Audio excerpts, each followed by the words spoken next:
suis vraiment content aujourd'hui de commencer la dernière section de ce magnifique évangile de Marc, chapitre 14 aujourd'hui. Et c'est un moment qui a été attendu depuis longtemps, une multitude de prophéties qui parlent de ce moment depuis des milliers d'années et trouvera son accomplissement dans les prochains 3 chapitres. Et avec les événements qui sont directement avant la mort et la résurrection du Messie. Et sans aucun doute, c'est le moment le plus important dans l'histoire humaine, et même dans notre propre histoire, car Jésus est la source de notre salut personnel.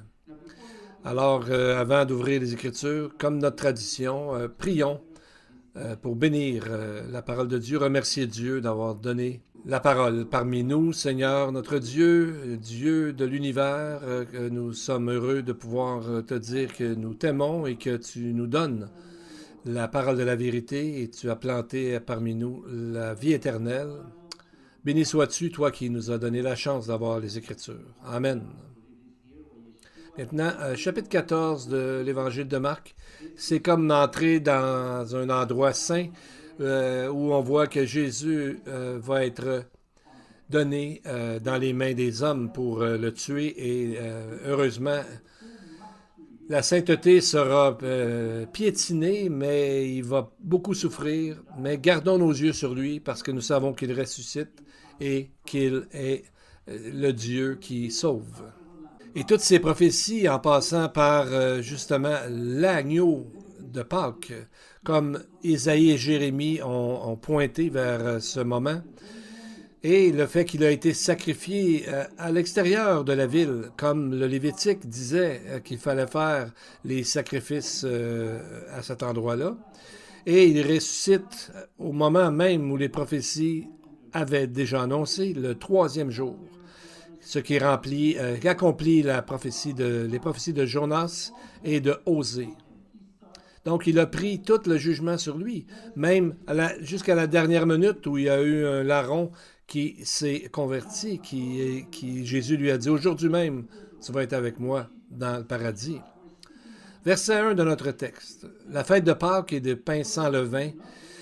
La fête de Pâques et des pains sans levain devait avoir lieu 2 jours après. Les principaux sacrificateurs et les scribes cherchaient les moyens d'arrêter Jésus par ruse et de le faire mourir, car ils disaient que ce ne soit pas pendant la fête afin qu'il n'y ait pas d'émeute ou de tumulte parmi le peuple.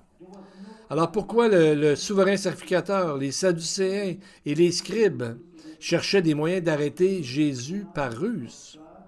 C'est parce que Jésus n'avait rien fait de mal, il n'avait fait aucune action qui méritait d'être arrêté et puni et encore moins tué.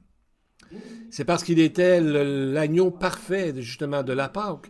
Et donc, comme il ne pouvait pas rien trouver, il fallait qu'il trouve des moyens illégaux. Et c'est ce qui est arrivé. C'est ce qui arrive quand quelqu'un se combat la vérité. Il faut trouver des méthodes du mal pour accomplir ça, pour être contre la vérité. Et donc, ils ont fait part des insultes. Ils l'ont même frappé. Ils sont allés jusqu'à le tuer. Parce que Jésus représente le pain sans levain dans sa nature. On voit le contraste ici. Et le mot ruse, c'est un mot qui était utilisé pour les appâts, pour attraper des poissons. Et on voit dans Ésaïe 53:9, qui parle du Messie, c'est écrit qu'il n'y avait aucune fraude dans sa bouche. Jamais aucun péché n'a atteint Jésus parce qu'il était sans péché. C'est ce que la Bible nous dit et c'est la totale vérité. Donc, il voit que dans Marc 14, dans notre texte, ils avaient déjà décidé de le tuer, ça fait longtemps. Dans Marc chapitre 3, verset 6, ils avaient dit que les pharisiens et les hérodiens se consultèrent sur les moyens de le faire périr. Habituellement, ces gens-là ne s'entendaient pas, mais ils se sont entendus pour être contre Jésus. Donc, il fallait qu'ils trouvent des choses illégales pour le condamner, parce qu'ils étaient, eux, supposés garder la loi, mais ils ne l'ont pas gardée. Ils ont brisé la loi pour pouvoir accuser Jésus. Et c'est à ce moment-là, on voit dans le texte que le juge demande à l'accusé de lui donner une preuve de son crime qu'on alléguait lorsqu'il a dit « Es-tu le Fils de Dieu ou non? » Habituellement, un juge ne fait pas ça. Il ne fait pas tomber le témoin. Mais c'est ce qui est arrivé. Donc, ils ont pris toutes sortes de messages, de façon de l'arrêter. Mais quand ils l'ont arrêté, il leur a dit très clairement, Jean 18, 20, « J'ai parlé ouvertement au monde. J'ai toujours enseigné dans la synagogue et dans le temple où tous les Juifs s'assemblent et je n'ai rien dit en secret. » Alors, c'est ce que Jésus a déclaré. Ce qui est pareil au texte d'Ésaïe 45, 19, où Dieu dit « Je n'ai pas dit à la postérité de Jacob, cherchez-moi en vain. Moi, l'Éternel, je dis ce qui est vrai, je proclame ce qui est droit. » Donc, ils ont dû recourir à la malhonnêteté et à la ruse et au mensonge pour l'arrêter. Parce qu'ils ne trouvaient rien en lui qui mérite une telle chose. Donc, on voit ici que les religions ont souvent des agendas cachés, clandestins, parce que c'est ça la marque des cultes et des sectes et des autres religions faites de l'homme. Alors, la Bible est ouverte pour chercher, pour fouiller, pour trouver, pour demander des questions à Dieu. Parce que quiconque cherche vraiment Dieu va le trouver. Dieu sait ce qu'il y a dans le cœur de chacun. Donc, ils ont décidé d'arrêter Jésus après la fête. Mais c'est pas ça qui est arrivé. Parce que Jésus est mort exactement durant la fête de la Pâque, accomplissant ainsi ce qui avait été prophétisé dans le passé. Donc, ça montre bien qu'ils avaient aucun... c'est pas eux qui maîtrisaient les événements. C'est clair, c'est Dieu qui maîtrise les événements. Donc, c'est pas eux qui pouvaient déterminer quand le Messie devrait mourir. Et vous savez, entre nous, il n'est pas mort, il a donné sa vie. C'est pas la même chose. S'ils ont pu le tuer, c'est parce que Dieu l'a bien voulu. Et la prophétie déclarait que la Pâque et tous les événements liés avec la Pâque étaient liés à cette prophétie et ce n'était pas leur décision personnelle, humaine, qui va empêcher Dieu de faire ça exactement au moment qu'il veut le faire. Donc, on voit que c'est aussi un endroit qui avait beaucoup de gens à ce moment-là parce que dans certaines fêtes, au moins dans 3 fêtes, tout le monde alentour devait venir à Jérusalem pour adorer. Imaginez-vous qu'il y a un Flavius Joseph, un historien de ce temps-là, dit qu'il y avait environ 2 700 000 personnes dans une très petite ville. Donc, s'ils ont arrêté, par exemple, Jésus, il fallait qu'ils trouvent des façons. Eux autres, ils voulaient l'arrêter après. Mais c'est pas ce qui est arrivé. Il est mort durant la Pâque, comme les textes nous disent. Mais dans tout ça, il y a un côté lumineux, parce que Dieu a préparé ces choses-là bien d'avance. On nous donne un temps où c'est écrit dans le texte 2 jours avant les fêtes de la Pâque et des pains sans levain. Pourquoi on nous dit cette information des 2 jours avant? Si Jésus a été crucifié un vendredi, comme les 4 évangiles nous disent, et aussi le Talmud, qu'est-ce qu'il y a 2 jours avant? Qu'est-ce qui commence le vendredi? Bien, c'est la journée des mariages. C'était une journée de joie, de mariage, et c'est la même journée que Jésus a parlé dans la parabole des noces, Matthieu 22, ou la parabole des 10 vierges, parce que c'était le jour, la première parabole des noces, c'était la parabole du mariage, des vierges, et l'autre, c'était celle des mariages des veufs ou des veuves. Donc, on voit ici le lien avec le rôle du mari qui doit donner sa vie pour sa femme. C'est ce que Jésus a fait. Il a donné sa vie pour son épouse, pour l'Église, pour la congrégation des croyants, qu'il appelle son propre corps.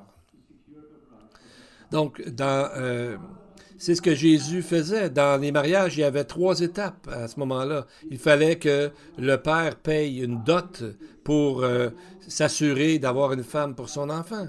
C'est ce que Jésus a fait lorsqu'il est mort sur la croix. Il a donné sa vie.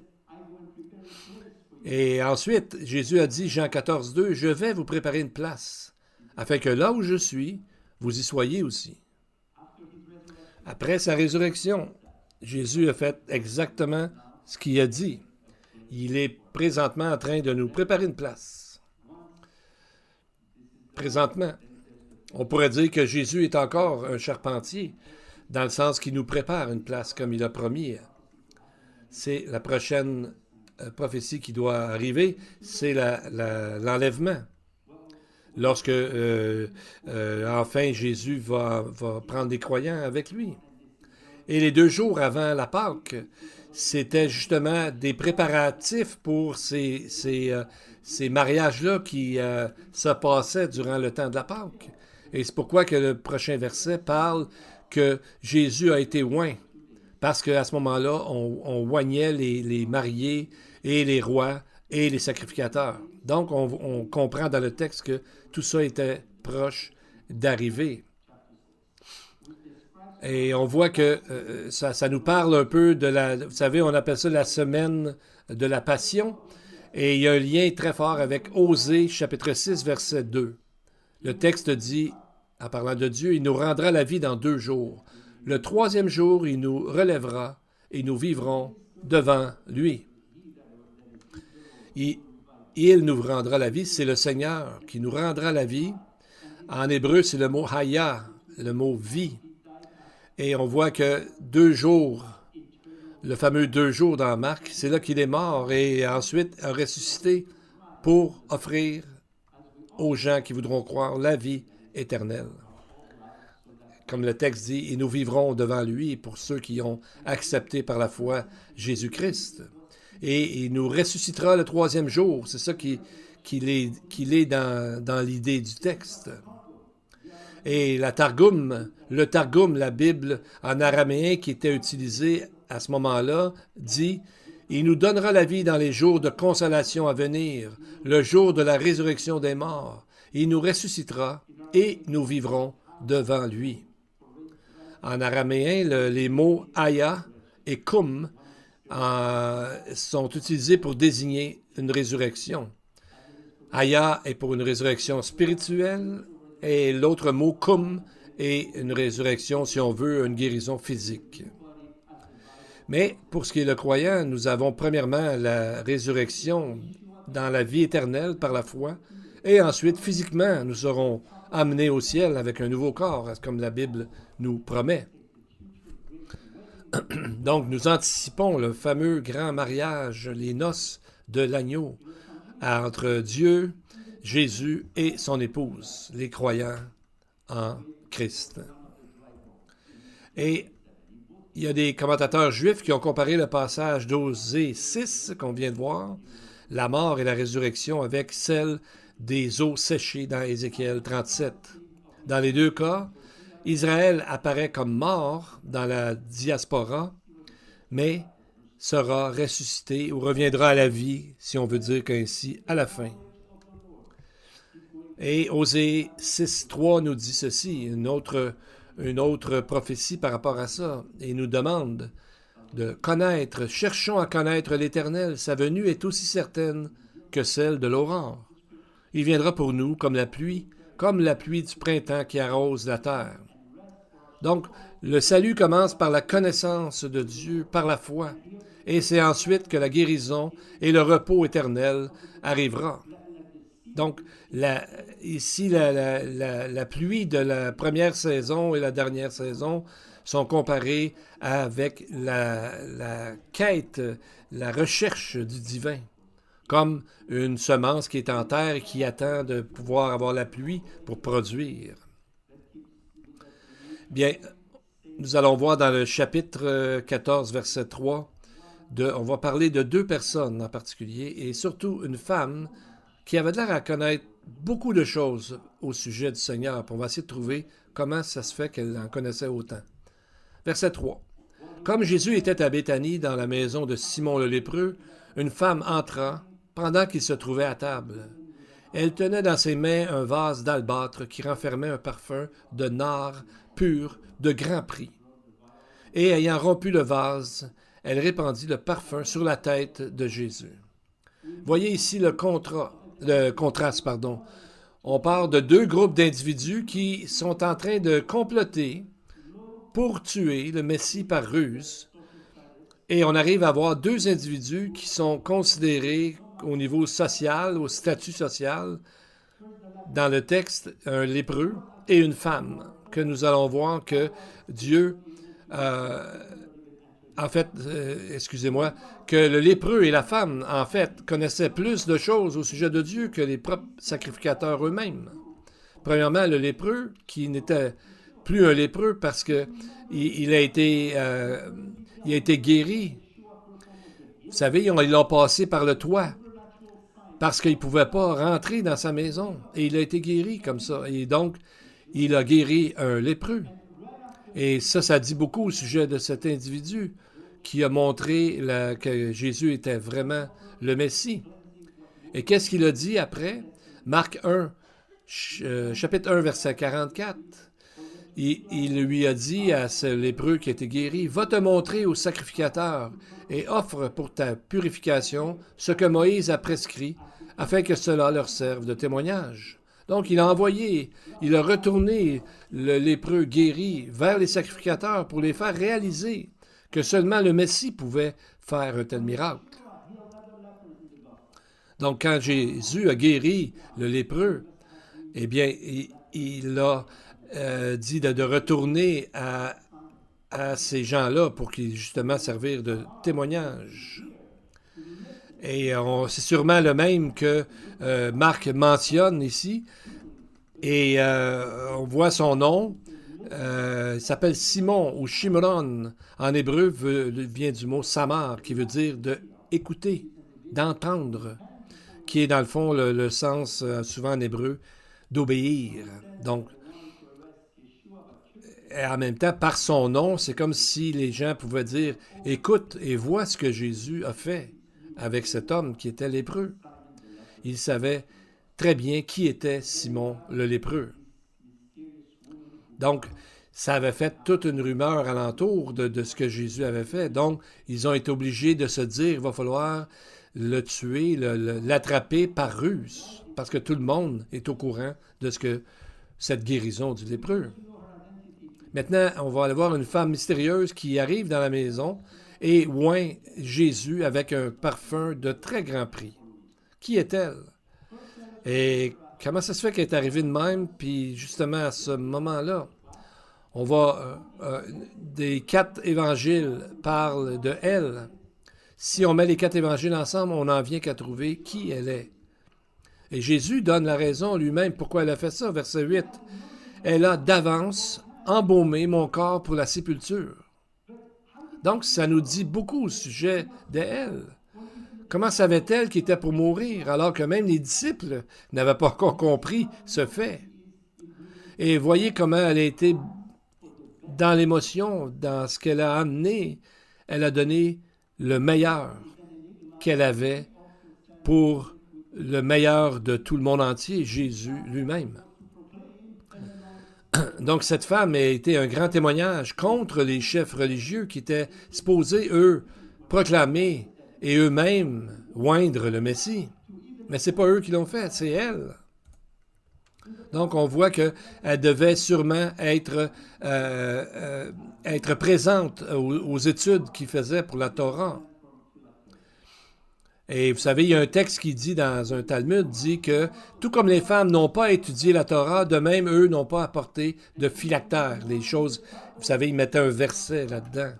Donc, il disait que les femmes n'ont pas étudié la Torah, mais sûrement qu'elles étaient au courant, qu'elles le faisaient. C'est pas que c'était défendu, mais les femmes n'avaient pas à faire ça normalement. Dans ce temps-là, c'est les hommes qui le faisaient. Donc, on voit qu'elle connaissait plus que même les disciples, elle avait compris des choses et que les sacrificateurs qui voulaient attraper Jésus par ruse. Donc, c'est quelque chose de très, très fort. Si on parle maintenant du parfum, comme Marc le décrit, on parle d'un parfum, un nard pur de grand prix. Le nard, ça vient d'une plante très rare et qui coûtait très cher, qui vient des montagnes de l'Himalaya et avec une très forte odeur.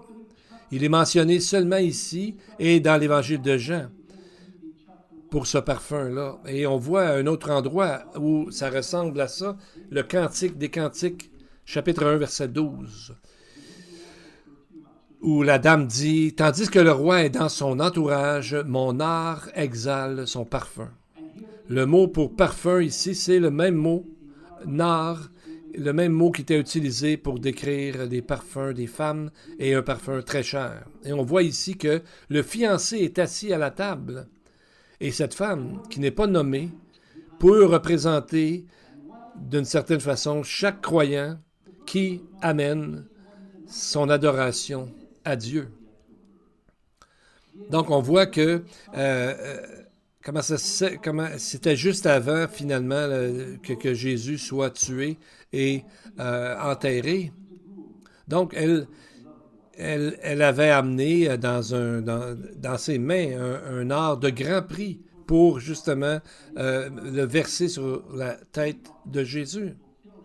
Donc, après son enterrement et après sa résurrection, les trois fonctions de Jésus, sacrificateur, roi, pardon, c'est pas ça qui est écrit dans le texte, je m'excuse, je reviens. Seulement les rois, les sacrificateurs et les maris étaient loin avant qu'ils commencent, si on veut, leur nouvelle vie. Et Jésus ici est les trois. Il est le sacrificateur, il est le roi, il est aussi le mari. Et tout ça est en lien très fort avec le psaume 45, qui est aussi cité dans le texte de l'Épître aux Hébreux, chapitre 1. Ce psaume a été intitulé « Un psaume pour célébrer le mariage du roi ». Voici le texte, psaume 45, verset 6. « Ton trône, ô Dieu, est à toujours. Le sceptre de ton règne est un sceptre d'équité. Tu aimes la justice et tu hais la méchanceté. C'est pourquoi, ô Dieu, ton Dieu, t'a oint d'une huile de joie par privilège sur tes collègues ou sur tes semblables. » Le livre des Hébreux attribue ce psaume directement à Jésus, car il est appelé dans ce texte d'Hébreux, c'est pourquoi, ô Dieu, ton Dieu t'a oint. Donc, on fait référence à Jésus comme étant un Dieu, et que son Dieu, son Père, a oint lui-même. Donc, on voit Dieu ici dans les deux facettes de Dieu, si on veut, les deux personnes, Dieu le Père et le Fils, dans ce verset. C'est le grand mystère, la Trinité de Dieu, mais par la foi, nous savons que c'est vrai, la Bible en parle très souvent de ce Dieu en trois personnes. Maintenant, l'identité de cette femme, à travers les autres évangiles, on peut voir qui elle est. Cette femme était Marie, ou encore Myriam, la sœur de Marthe et de Lazare. Elle avait vu son frère ressusciter de la mort. Elle connaissait aussi, comme les autres, Simon le lépreux. Et elle ne savait pas exactement leur relation. On ne sait pas exactement leur relation avec Simon le lépreux, mais elle savait que cet homme avait été guéri de la lèpre. Donc, ça nous dit beaucoup au sujet de sa foi. En fait, quand les disciples l'ont chicanée pour ce qu'elle a fait, elle n'a même pas répondu parce qu'elle savait ce qu'elle faisait était bien. Mais il y a quelque chose que un autre évangile nous dit. Luc 10, 39 nous dit qu'elle était assise aux pieds du Seigneur et elle écoutait sa parole. Donc, on voit qu'elle était complètement investie dans l'idée d'adorer Dieu. Elle était assise devant lui, puis elle écoutait sa parole. Sûrement qu'elle participait aux études de la Torah à ce moment-là. Donc, on voit qu'elle est conduite par l'Esprit à faire quelque chose de vraiment particulier. Et on voit qu'elle est toujours, à chaque fois qu'on la voit dans les textes, elle est au pied de Jésus, soit pour écouter sa parole. Dans Luc, elle est aux pieds de Jésus pour écouter sa parole. Luc 10, 39. Dans Jean, quand Jésus apparaît après la mort de Lazare, aussitôt qu'elle a vu Jésus, elle a tombé à ses pieds et s'est mise à pleurer. Jean 11, 32. Et dans Jean again, on la voit qui revient pour l'adorer et encore oindre ses pieds. Jean 12, verset 3. Donc on voit à travers ces versets et celui dans Marc qu'on peut mieux comprendre son amour et sa grande spiritualité qui est révélée à travers les gestes qu'elle a faits. En plus, Béthanie, c'est là que se situe ce texte, était situé sur le mont des Oliviers et on l'appelait le mont de l'onction. Dans un des Targums sur le livre de Cantique des Cantiques, chapitre 8, verset 5, il faisait un lien avec la seconde venue, ou quand leur Messie reviendra, avec l'onction du Messie. Dans leur Targum, il disait « Quand les morts ressusciteront, le mont de l'onction se séparera en deux, et tous les morts en Israël sortiront, etc., etc. » Donc, il y avait un texte qui faisait un lien avec, justement, le livre du Cantique des Cantiques. Et on voit que il nous est dit aussi que le mont de l'onction, la Bible nous parle aussi que Béthanie, s'appelle la maison des dattes qu'on mange. Et il veut dire aussi la maison du pauvre, la maison des pauvres. Donc, c'était quand même assez curieux, assez spécial que c'est là que le parfum, un des parfums les plus chers, a été offert à Dieu. Et on voit que, aussitôt que, par exemple, pour prendre l'histoire de David, aussitôt que David a été oint, tout de suite, pour lui, les problèmes ont commencé. Ça n'a pas été long après que Saül s'est mis à le haïr par jalousie. Il a voulu le tuer, il l'a poursuivi pendant quelque chose comme 10 ans. On voit que la vie de David, on sait que David, par la promesse de Dieu, est l'ancêtre de Jésus. Donc, il est arrivé la même chose, si on veut, dans le même genre de gens qui sont contre David et qui sont contre Dieu. Maintenant, qui y avait dans la pièce, à part les gens dont on vient de parler? Versets 4 et 5. Quelques-uns exprimèrent entre eux leur indignation en disant « À quoi bon perdre ce parfum? On aurait pu le vendre pour plus de 300 deniers et les donner aux pauvres. » Et ils s'irritaient contre cette femme. Maintenant, c'est qui ces quelques-uns qui étaient choqués contre cette femme, irrités à cause de ce qu'elle a fait? Ils trouvaient que c'était une perte d'argent. Ils disaient que le prix, c'était 300 dinarii. Ça, c'est, je sais pas, j'ai pas le mot français, là, des deniers, je pense, 300 deniers. Ça, c'est une année complète de salaire. Et tout de suite, c'est drôle, tout d'un coup, ils se mettent à penser aux pauvres,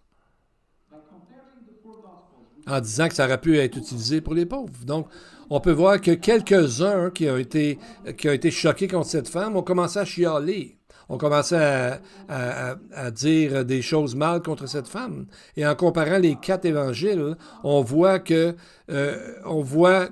était là et comment ça s'est passé. Marc nous dit que quelques-uns étaient indignés. Et ils ont commencé à en parler un à l'autre. Voyez-vous, ils s'exprimèrent entre eux leur indignation. On ne sait pas exactement dans le texte qui était là, mais nous savons qu'ils se sont nourris eux-mêmes dans leur chiolage, si on veut. Et deuxièmement, ils ont commencé à dire, les disciples s'indignèrent. Même les disciples se sont indignés. On voit que les 12 ont été, eux aussi, embarqués dans cette rumeur, si on veut, dans cette fausse accusation contre cette femme. Et troisièmement, Jean nous dit dans Jean 12, 45 que Judas Iscariote a dit on aurait pu le vendre pour plus de 300 deniers et le donner aux autres. Donc, on voit que c'est probablement que ce chiolage, cette accusation contre la femme a commencé par Judas Iscariote parce que Jean nous dit qu'il volait l'argent dans le sac d'argent qu'ils avaient. Donc, vous savez, c'est comme dans l'eau. On a juste besoin d'une petite roche qu'on lance dans l'eau et ça fait plein de vagues en s'en allant.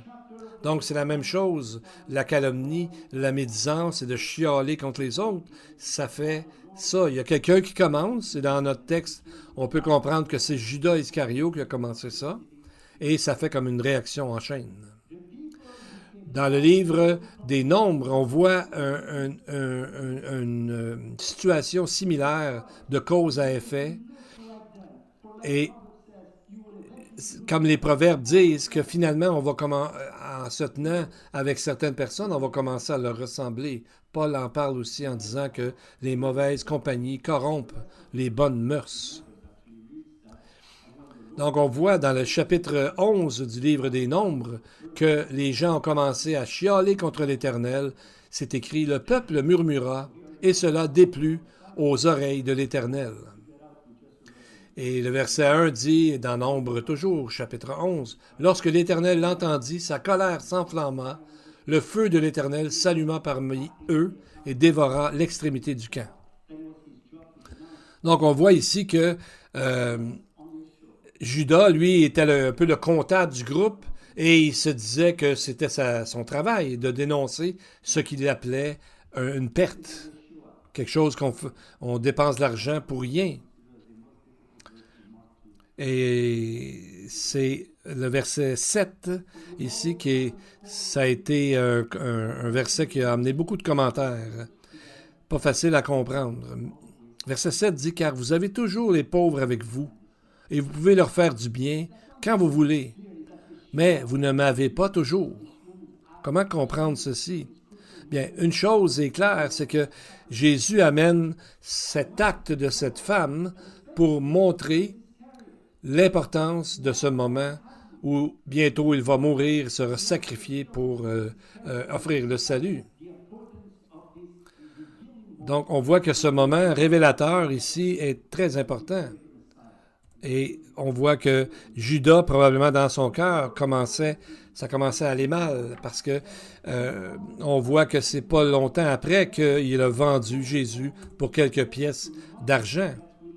Probablement qu'il avait mal compris la mission de Jésus, de la manière qu'il le faisait. Il y avait une fausse idée aussi de qui serait le Messie, comme les autres disciples d'ailleurs, mais lui, si on veut sombrer du mauvais côté, du côté sombre, du côté des ténèbres. Parce que dans son cœur, ça commençait à aller mal, mais il a probablement attendu pour prendre une bonne décision, la décision de reconnaître qui Jésus est vraiment, mais si on attend trop, ça pourrait venir trop tard. Donc ici, le vrai pauvre, c'est Judas Iscariote, parce que dans son âme, c'est pas la richesse des pensées positives pour Dieu qu'il a. Et on voit, car vous avez toujours les pauvres avec vous, c'est une manière de reconnaître que la société a failli par rapport aux pauvres, parce que Dieu n'a pas créé la pauvreté.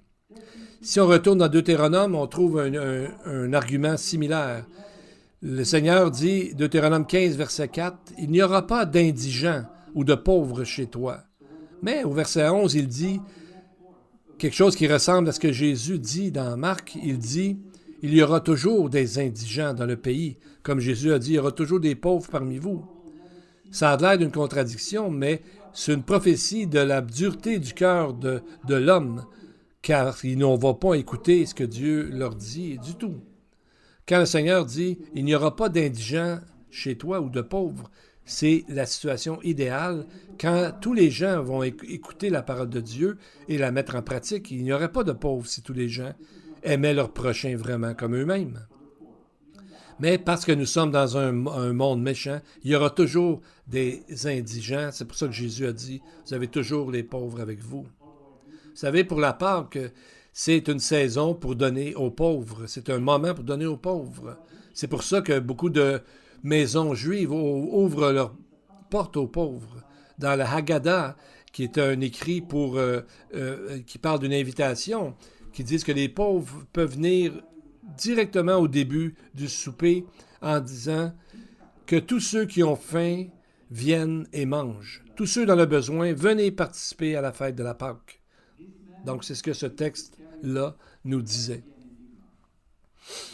Et Judas, ben, c'est une énigme un peu. Comment ça se fait qu'il n'a pas accepté, si on veut, le Seigneur?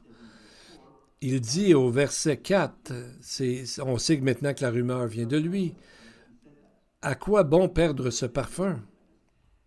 Donc, Jean nous parle du mot perdre. C'est le même mot qui est utilisé dans Jean 17, 12 lorsqu'il parle de Judas, justement, en disant que c'était le fils de la perdition. On pourrait traduire ça le fils de la perte. En fait, on pourrait même dire le fils perdu, tout comme l'Antichrist est totalement contre Dieu, est appelé dans 2 Thessaloniciens 2, 3, l'homme du péché, le fils de la perdition. Si on regarde maintenant le verset 8, la première partie au sujet de cette femme, elle a fait ce qu'elle a pu. Elle a d'avance embaumé mon corps pour la sépulture. Regardez la première partie. Le grec littéralement dit « ce qu'elle avait, elle a donné ».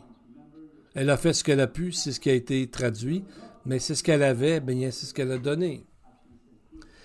C'est pour ça que Jésus, après avoir vu tout ça, a dit « cette pauvre veuve », vous savez, excusez-moi, j'étais trop vite, quand Jésus a vu une veuve qui a donné presque rien dans le tronc, qu'on appelle, c'est l'endroit où il mettait l'offrande, Jésus l'a vu, puis il a dit aux disciples, « regardez, cette pauvre veuve a donné plus qu'aucun de ceux qui ont mis quelque chose dans le tronc. » Dans Marc 12, 43, 44, il est dit, « Elle a mis de son nécessaire tout ce qu'elle possédait, tout ce qu'elle avait pour vivre. » Au sujet de cette pauvre femme qui a donné peu d'argent.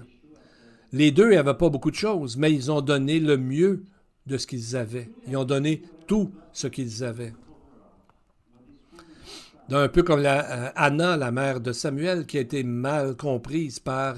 Et même le souverain sacrificateur, Élie, était irrité. Mais elle a donné ce qu'elle avait de mieux. Elle a dit à Dieu, si tu me donnes un enfant, je vais le donner pour te servir.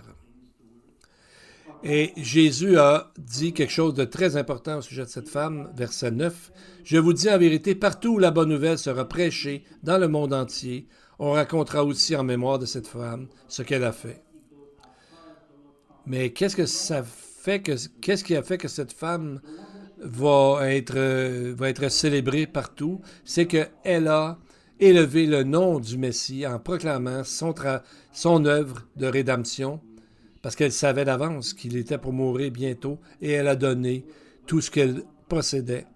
C'est ce que nous devons faire dans notre vie pour être bénis comme elle. Cantique des Cantiques, chapitre 1, verset 3. « Tes parfums ont une odeur suave. Ton nom est un parfum qui se répand.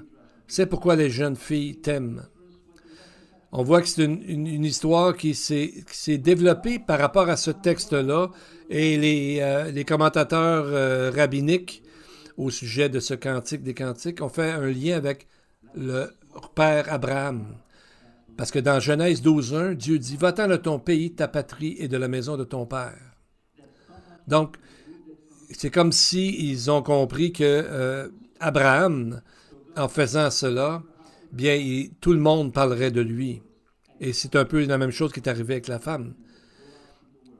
Ils ont dit au sujet de ça, ils ont dit à Abraham, « Tu as fait plusieurs bonnes œuvres et tu as vu plusieurs commandements s'accomplir. Va dans le monde et ton nom sera grand dans le monde. » Et c'est pour ça qu'on connaît encore le nom d'Abraham, non pas seulement les Juifs, mais le monde entier. De la même façon que cette femme, ce qu'elle a fait, Jésus dit, tout le monde va savoir ce qu'elle a fait parce qu'elle est entrée, cette histoire, dans la Bible pour décrire ce qu'elle a fait. Alors faisons ça pour les autres autour de nous, en leur donnant le meilleur, en donnant le meilleur de ce que nous avons à Dieu et donnons aux pauvres qui sont sur notre chemin. Prions. I will pray part of an ancient prayer.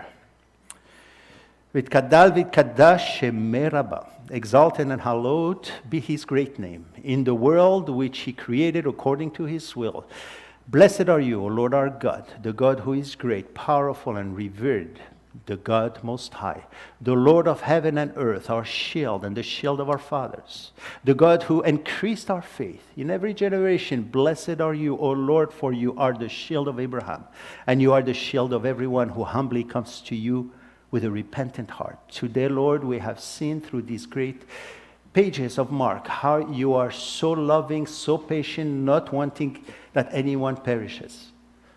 For all these things, Lord, we praise you and we thank you that you revealed your feelings and emotions to us, your creation. And all this, we pray in Yeshua's name. And to the congregation, the Lord bless you and keep you. The Lord make his face shine upon you and be gracious to you. The Lord lift up his countenance upon you and give you peace. Amen and amen.